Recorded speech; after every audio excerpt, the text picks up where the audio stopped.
Welcome everybody to another class of Increase. It's March 1st, 2023, and I'm just excited to be with you. Tonight we're getting into a topic that I really have pressed it into a lot, and it's one of those that the further you press in, the deeper it seems to go, and the more you learn how to apply it to just about all areas of your life. And that is value. Value is a fundamental principle of life, and it's essential to understand the economy. It's essential to understand success, and it's essential to understand leadership, and it is a deep well. So tonight we're going to talk about value in three ways. Okay, you can see them on me, behind me on the board. We're going to talk about value in a very practical sense, because value is very tangible. It's very practical. It's very real world here and now. See it, smell it, taste it. But value has some deep spiritual connotations. And if you've watched any of our classes, you know that this Increase class is about applying spiritual principles to get natural results. And so value is a spiritual principle. And when you begin to understand that these concepts are spiritual, then you understand that there's a deeper root. There's a foundational energy and power to these concepts that you can begin to apply in many different areas, and you begin to see some pretty dramatic results. And then we're going to be applicable with this concept of value. I think if you study success principles for very long, you'll realize you've heard a lot of them. They really aren't that new. The problem that most people have with their results is they don't know why they get the results they do. Sometimes it works, sometimes it doesn't. They do something that works really well for a while, and then they stop, and then the results change, and they haven't stopped to think, why did my results change?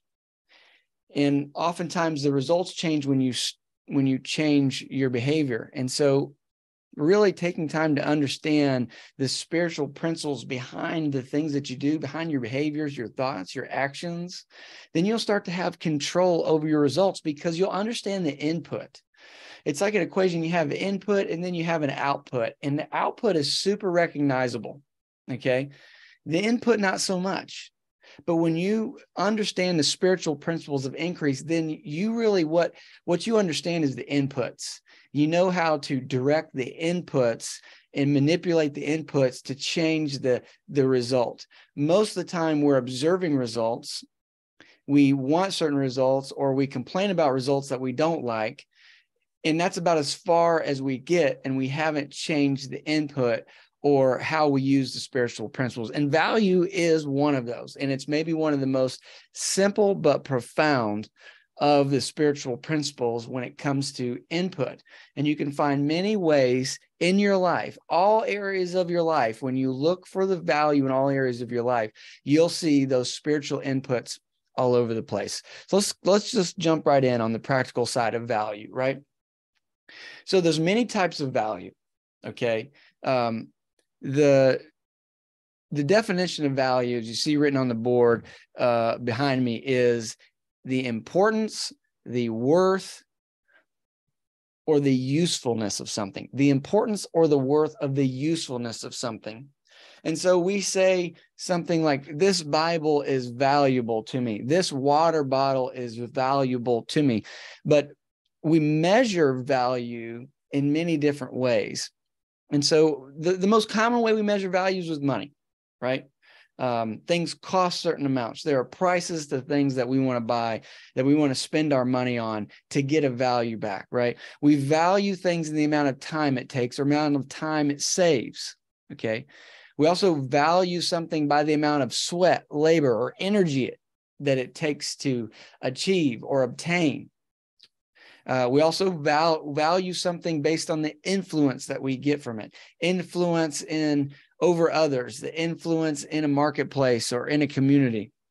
And we value things, also material goods have a value. So the most basic form of human interaction oftentimes is trade. It is exchanging something I have that you need for something that you need that I have. And before there's money, we have the barter system. And ultimately, the barter system is fundamentally just an exchange of value. I'm in need of something. And so I'm exchanging something that you need for what you have that I find valuable.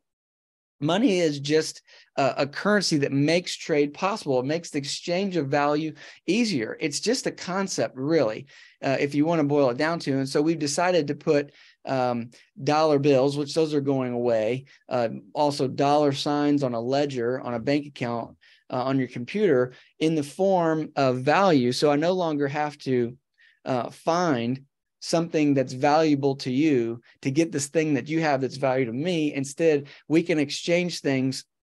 We can exchange these dollars or this currency that then we each get to convert individually into what we find valuable, right? So really, money is kind of the most common used form of value, but really money is just exchanging.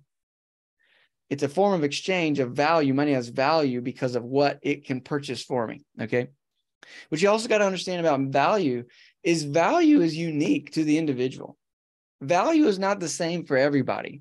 Now, this water bottle might sell at the same price to everybody, but I'm going to get a different amount of value out of this water bottle because I use it every day than the person who buys it and puts it in the pantry or on their shelves and they never take it down, right? So value is unique to the individual. What might be valuable to you may not be valuable to someone else, right? And that's a really important concept to understand. Oftentimes we think, well, that's not worth it. Well, that's not worth it. It may not be worth it to you, but be careful before you paint broad strokes over all of life on what may or may not be worth it to you, because someone else is going to derive different value. So my daughter's a painter. Paintbrushes and paints are valuable to her. I'm not a painter. So I don't derive value from paintbrushes and paint, right? So what is important to you? Importance, you put value on that thing, okay? So price, you have to understand, very practically speaking, price is a function of value, not cost, right? What I'm willing to pay for something has to do with the amount of value I'm going to get out of it. Do you understand? And the best way you understand this is through luxury items, let's say. Okay, so there are vehicles that are hundreds of thousands of dollars, right? But I would not pay hundreds of thousands of dollars for a sports car because I would not derive hundreds of thousands of dollars worth of value from a sports car. That sports car is going to be less valuable than my Yukon, because in the stage of life I'm in with the family that I have, I get tremendous amounts of value from my Yukon when my whole family can pack up in it and we can go somewhere. But my whole family cannot get in the sports car. So that sports car might be worth $2,000 to me, though it might retail at $350,000. And the person that might have $200 million, they can pay $350,000 for a sports car, but to them, they actually might derive $750,000 worth of value. Right? So value is unique to the individual who's actually going to use it. And price is a function of value. So the price of something is defined by what someone's willing to pay. You often hear someone say, well, what's that worth? Well, I'll tell you what it's worth. Whatever someone's willing to pay for it. And I'm willing to pay something different than probably you are, depending on the thing that's made available, right?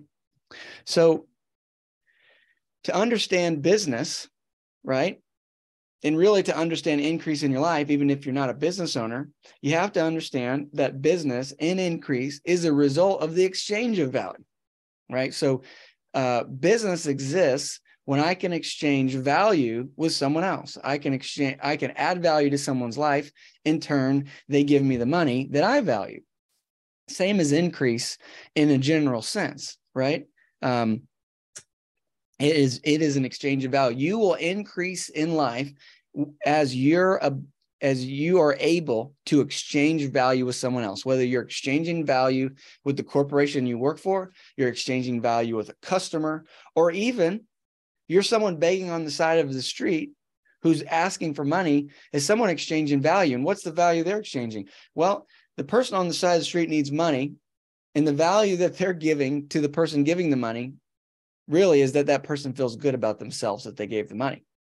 And sometimes giving someone money has value because it's a confidence booster. You feel better about yourself.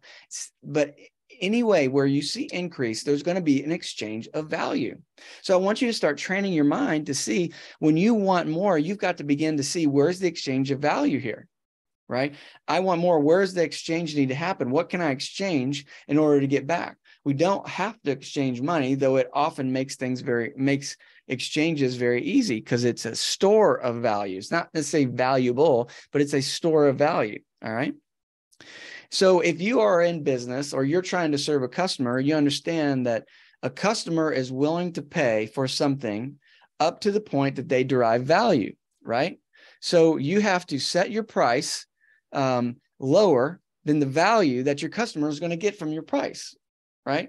So if you want to set the price of your service at $10,000, then you're going to need to make sure that your customer is able to get more than $10,000 worth of value from the service that you're giving.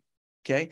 That's really some basic math, but you have to start thinking whether you're an employee or you're in business, where is the exchange of value? So let's talk about as an employee, you are paid not what your worth is. Let me say that again. You have to understand this. You're not paid what your worth is.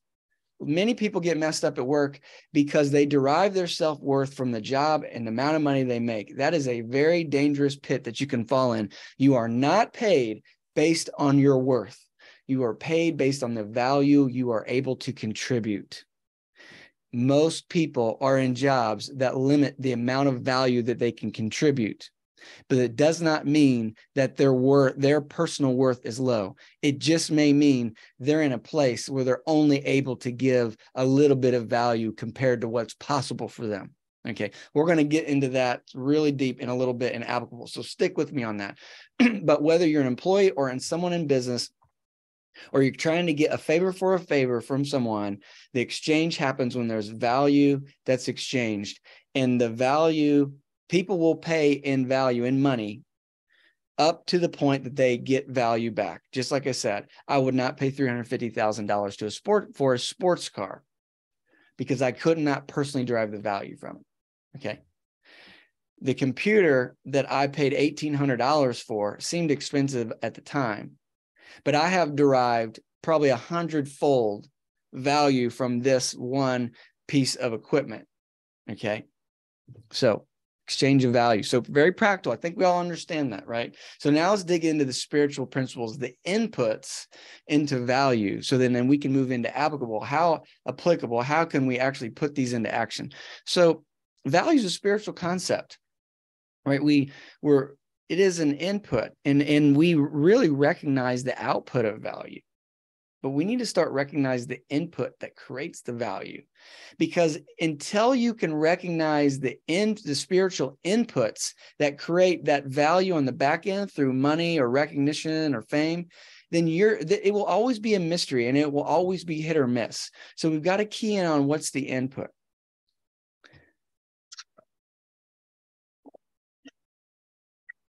There's a law in the success world, and it's called the law of compensation. The law of compensation. Law of compensation states that you will always be compensated for your efforts and your contributions, whatever it is, however much or however little. The law clearly states the amount of money that you will earn will always be an exact ratio to the need for what you do, your ability to do it, and the difficulty there will be in replacing you. Okay. So what this law of compensation says is that you will receive value from the world based on the amount of value that you put out. Okay. The amount of money that you're going to get back will be commensurate or equal to the amount of value that you put there. Now that's going to be hard to grasp at first, because oftentimes I said we find ourselves in opportunities that restrict the amount of value that we personally are able to put out there. But the key is to understand that if I or you, if we put value out there, eventually we will be compensated. By law, we will be compensated for the value that we put out there, right? So this is a spiritual input, which normally means we put this into the system and it doesn't necessarily spit out exactly the place that we put it in, okay?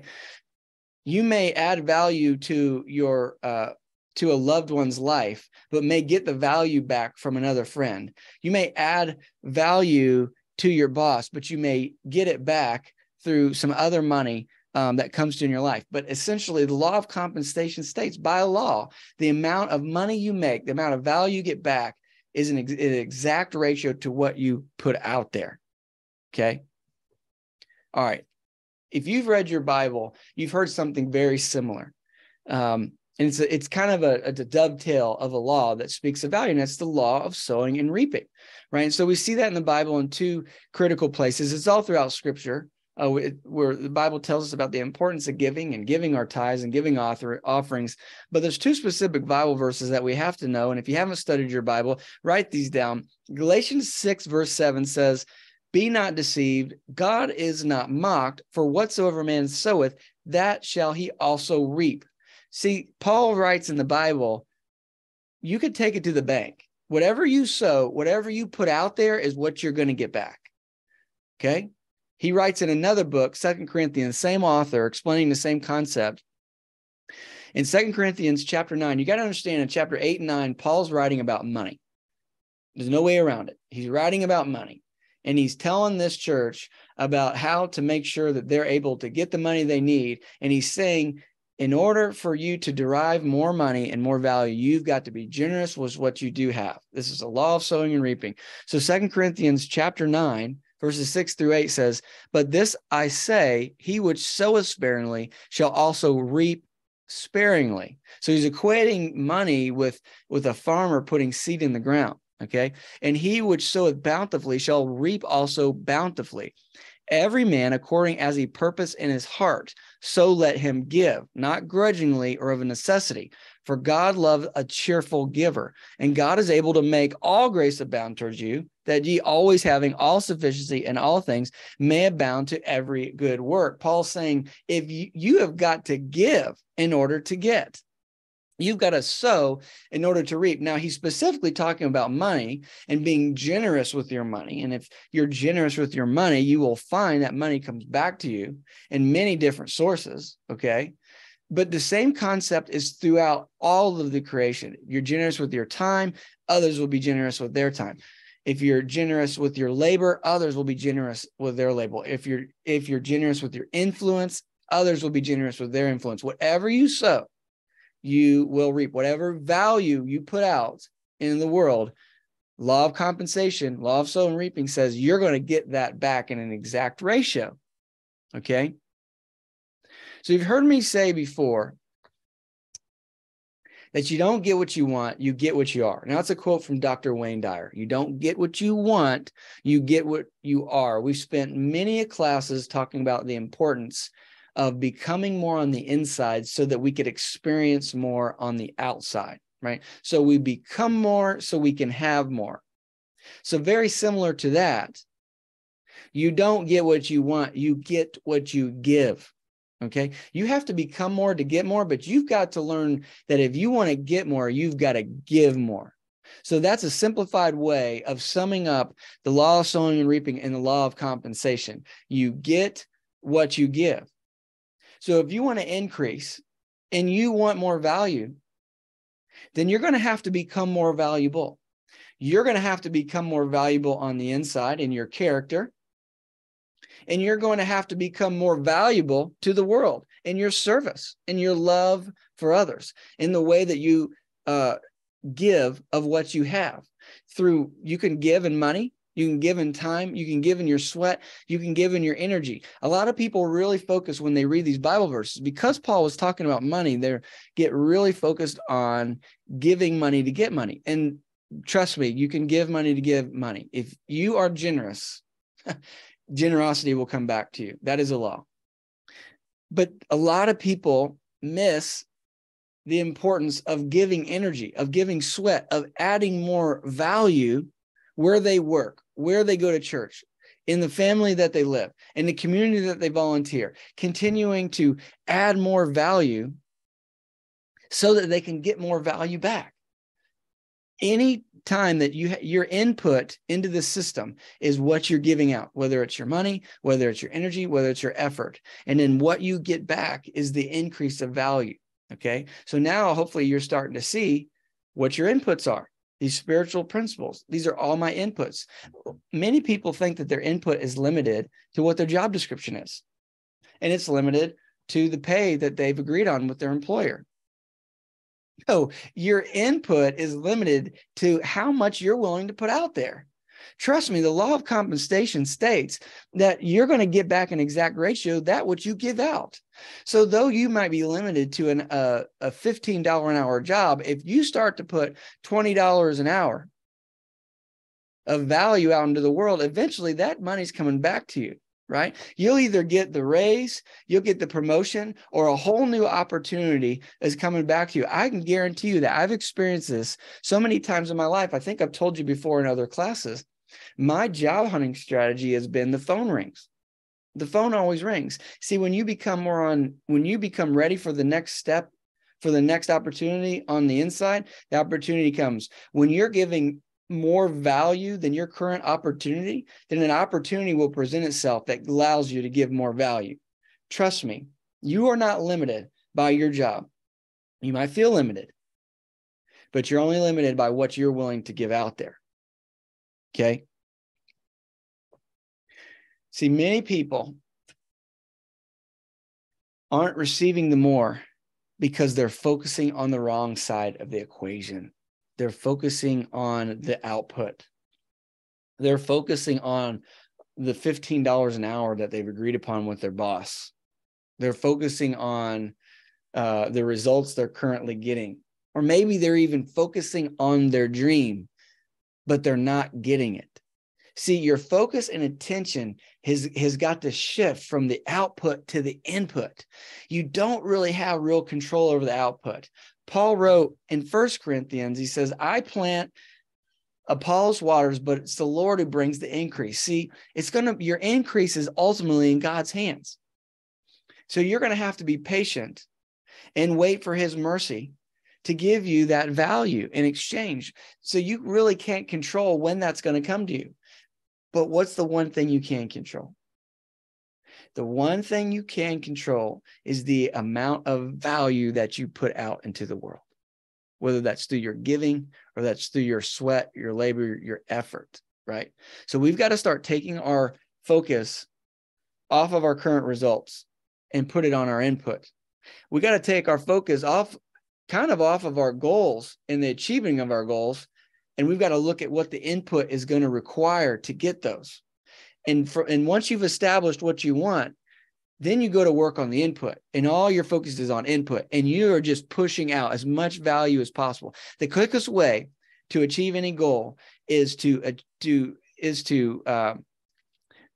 put in massive action and push massive amounts of value everywhere you go. Serve anyone you can get in contact with, because it's through that input that the law of compensation guarantees that I'm going to eventually receive value in exchange for what I put in. I'm going to reap what I've sowed. All right, so let's dig into the applicable side of this. We've kind of started to get into it, but let's dig a little deeper, right? So if you want more, you got to give more, right?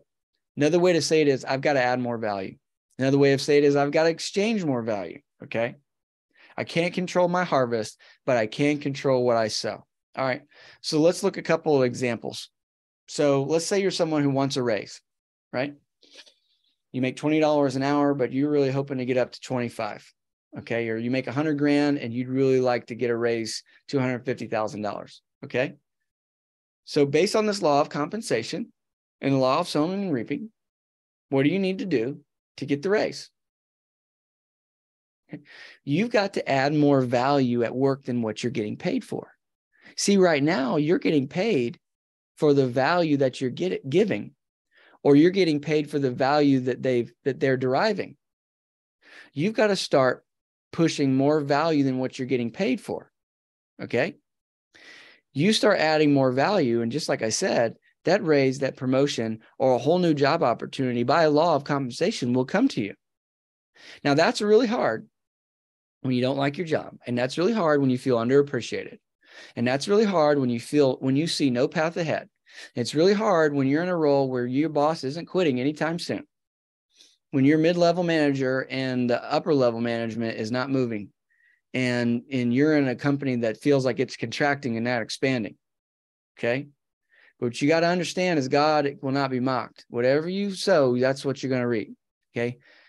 Like every good and perfect gift comes from above, and you've got to know that. And you got to start working as of unto the Lord. So you may be working for a boss you hate, for a job that pays you too little. But if you start adding more value than what you're getting paid for, eventually your whole circumstance will change. Try it out. I guarantee it won't take long. It may not happen the first day, may not happen the first week, but you won't do that long before people start noticing and the opportunity presents itself. Okay. In a very similar way, let's say you just want income in general, like you have a small business or you're thinking about starting a business, right? You got to add more value. So what's the way to think about it? There's really two ways to think about adding more value in business. You can either serve more people or it can serve your people more. So Naveen Jain is a billionaire entrepreneur, problem solver, brilliant thinker. And he said, if you want to be a billionaire, then what you need to do is you need to help 1 billion people. Because really value is exchange where there's a problem to be solved. Okay. The opportunity to exchange value comes when someone has a problem or a need for something and you've got a solution. So if you want to increase, you got to start looking for problems. You got to start looking for people that need help. I know that when you're in need, you're just like, get me away from needy people. Let me get around people who have some money to give me. But what you got to start looking for is the people in need, even when you're in need, because someone else has your money. The opportunities are going to be found in other problems. So you've either got to serve more people or you've got to serve your people more. You serve more people, so there's more value you're putting out there, or you serve your people more, meaning you're adding more value to them than what they're currently getting. By law of compensation, what's going to happen? You're going to increase. More value is going to come to you. Okay. So I've got a good friend of mine was taught something early on in his career by a mentor.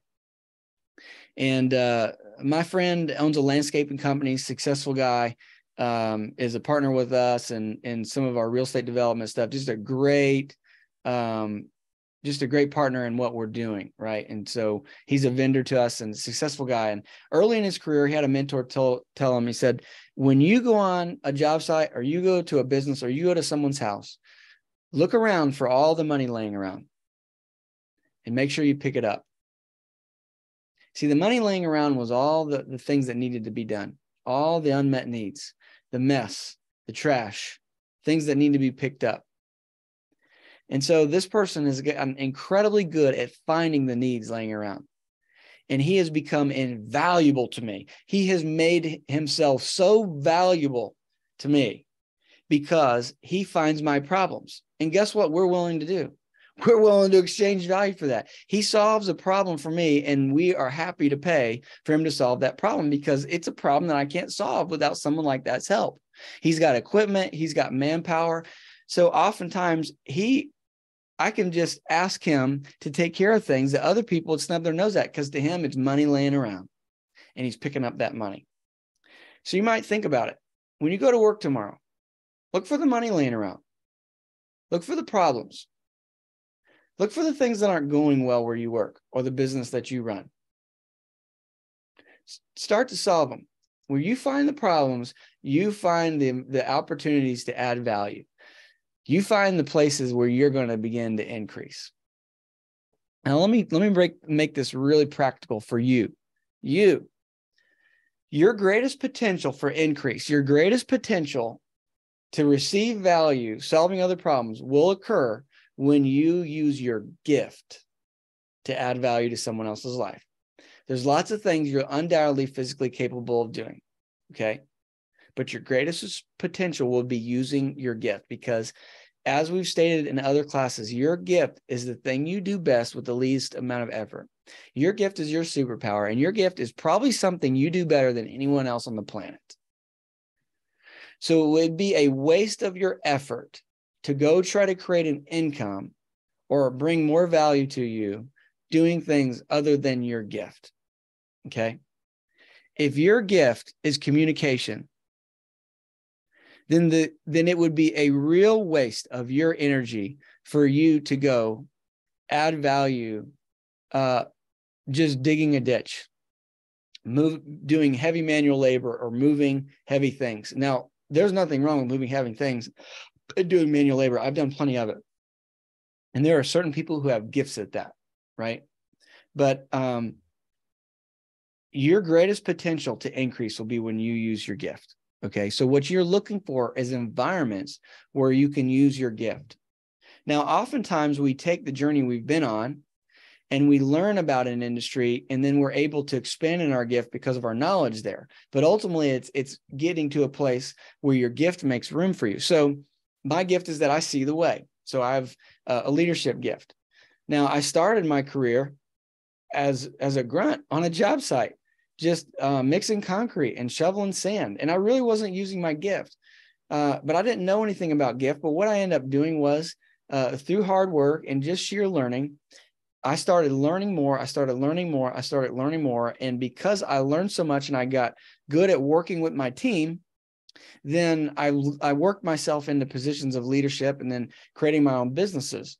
And so I used what I learned through that industry to be able to lead people through it, to really use my real gift. So when I was a great framer. I could really hammer nails. I still can do it.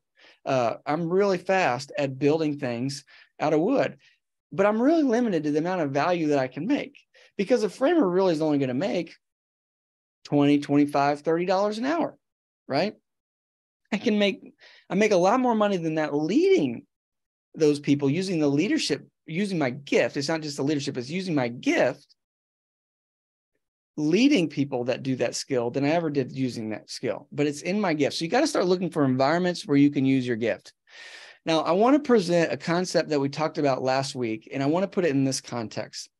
And last week I was sharing, it was the third room of success, and it was about creating room for your team. And I presented a criteria for bringing team members onto your team and how to vet out whether these people were going to be a good fit for you. Now, it's also a great way for you to see, for you to vet out environments that are going to be a great place for you to thrive, for you to increase and to derive value from it. Okay. So I don't know if you remember, we'll draw it out again. But last week we drew a pyramid. And so we had this pyramid that is it's a hierarchy of criteria that you're looking for when you're looking for a fruitful environment for your gift, the place you're going to be able to derive value the quickest. And the first thing that you're looking for is the culture. Now, when you're hiring someone, you're looking for their character. When you're being hired, you're looking for the culture. Okay. The second thing that you're looking for to see if this environment is going to suit you and you're going to be prosperous there is you're looking to see, can I use my gift here? Do they need my gift? Remember, your gift makes room for you. So there's got to be a need for your gift, because if there's not a need for your gift, then they're only going to be asking you to do a limited amount of what you're capable of. Therefore, you're only going to get a limited amount of value for what you're capable of getting out of life. The third thing is you're looking for a position that you have experience in. Okay. So you have experience in a certain position. So ultimately you're looking for somewhere that's got a great culture that you have similar value systems. You're looking for a place you can use your gift in a position that maybe you have experience in. And then finally, hopefully that place is in an industry that you have experience in. But this is a hierarchy. You don't have to get all four to be successful. Sometimes you only need the first and the second. But if you can add the first, the second, and the third, you can be super successful. And then you add the fourth and it's game on. But here's why I say that. If you're early in your career, a lot of people are starting in the reverse order. They're looking for the industry they are interested in. But they're interested in industry. They have no experience. They're interested in an industry and they don't know how to use their gift. And so they're taking jobs because they say, I'm interested in movie production, right? or I'm interested in IT, or I'm interested in construction, but their gift is music, right? So just because you're interested in industry doesn't mean that you can be prosperous. So they're looking for industry, and then they're looking for a certain job title they think they qualified for. And then they rarely get to whether it's going to allow them to really use their gift. And most of the time they pick cultures they're not even a good fit with. So you see all over social media, people are complaining about companies that they don't enjoy working for. They're toxic environments. And maybe they are toxic, or maybe they're just the wrong fit for you, because you as an employee didn't interview the company. You see, the company's interviewing you, but you're interviewing them. Don't take a job in a culture that doesn't share your value system. Don't take a job that doesn't give you room to offer your gift, right? You've got to start here and work your way up. Why? Because this is the type of environment that allows you to add value, which by what does the law of compensation say? If I've got an environment that allows me to add a lot of value, that's an environment that I'm going to get a lot of value from. So important that we begin to look for value, because if you're watching this class, you want more in your life. If you're watching this class, you probably want more money. You probably want more influence. You probably have big dreams and goals. And I pray that you do. And so what you're looking to do is you're looking to get value out of the world, but you've got to begin to see value. You got to begin to see it where it is. You got to begin to recognize where you can add it. And you got to focus your effort on the places that you can put value out, and continue to gravitate into environments that allow you to do more and more and more. So download the notes. They're in the chats. It's going to be in this YouTube description. Really dig into this. It's a simple concept that you can apply in every area of your life. And if you do, by law, you're going to see increase. So catch us next week for another class of increase.